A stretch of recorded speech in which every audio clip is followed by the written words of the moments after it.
विभो तव सुप्रभातम्। श्रीमन्नभीष्टवरदाखिल लोकबन्धो श्री श्रीनिवास जगदेकदयैक सिन्धो श्रीदेवता गृहभुजान्तर दिव्यमूर्ते श्रीवेङ्कटाचलपते तव सुप्रभातम्।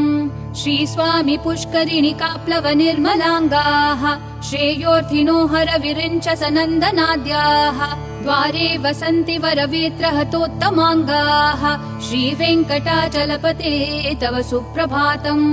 श्रीशेषशैलगरुडाचल वेङ्कटाद्रिनारायणाद्रिवृषभाद्रिवृषादिमुख्याम् आख्याम् त्वदीयवसतेरनिशम् वदन्ति श्रीवेङ्कटाचलपते तव सुप्रभातम्।